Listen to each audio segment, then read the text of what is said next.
Is Herbert the type of player that even notices that there was like 18 scouts there or something like that? Like, do you think he cares? That's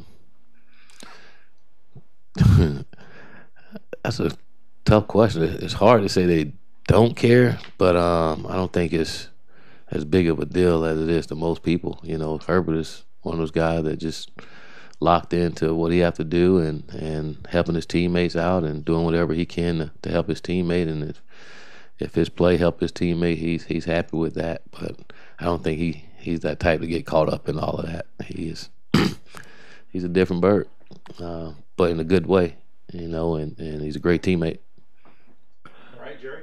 Hey, Coach. So the TV commentators were saying left side of the on the running game, Oregon's depending on the left side of the offensive line, and the right side is struggling. Would you agree with that analysis? Do you? No, I don't agree with that. It's kind of interesting how you can just watch a game and analyze and say that's what it is.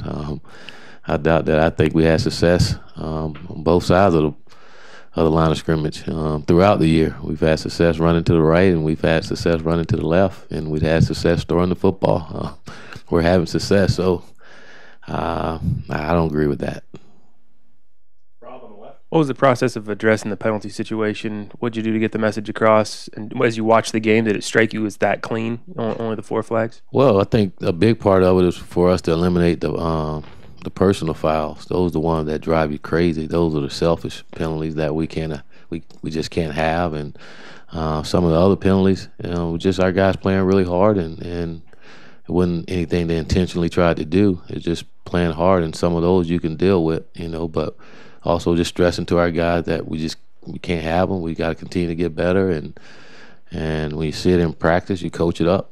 And I think putting the emphasis on it daily paid off for us.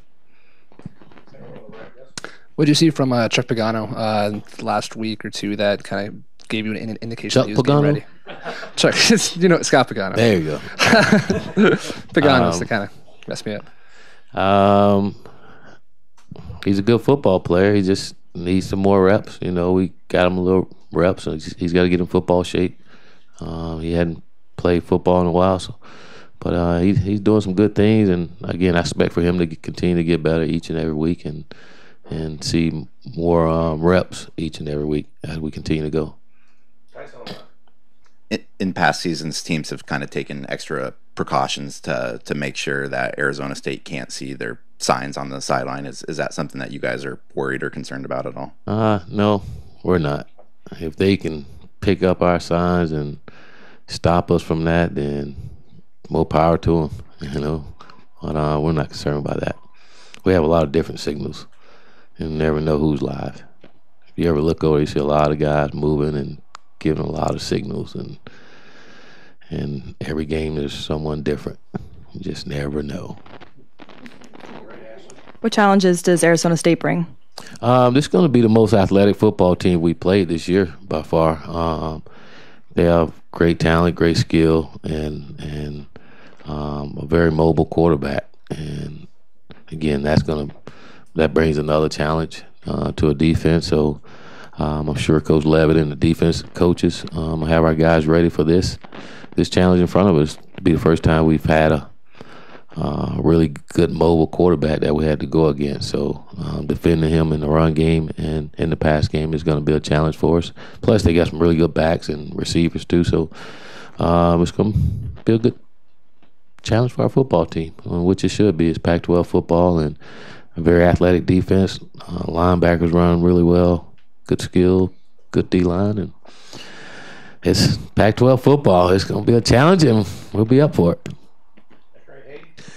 Coach, how's it feel to get your team back in both top 25 polls? Did you think you could crack it this week with a win? We really don't talk much about being ranked or anything like that. That's never been anything we emphasized. We always talked about getting better, and I think by being ranked, it shows that our football team is improving, and we're getting better. We're doing the things that we set out to do, and again, each and every week continue to get better. So we don't put a lot of stock in that right now. We just got to continue to do well and they keep ranking us. That means we're doing what we're supposed to, and we're continuing to get better. So you guys picked Pickett as your defensive player of the week. It had to be a tough decision. Not a lot of guys jumped out statistically, and a lot of guys made plays. What about him jumped out, and was it a tough week to just pick one standout from the defensive effort? Well, Nick has been really consistent for us, and considering him being a freshman and have to make a lot of calls, and some of the things we're asking him to do was really good to see as a freshman that you can go in and get it accomplished for us. And again, he's been really consistent in his play, and he's made some big time plays for us out there, and he made some big plays in that game for us, and which a lot of guys did, but he was one of the guys that was most consistent.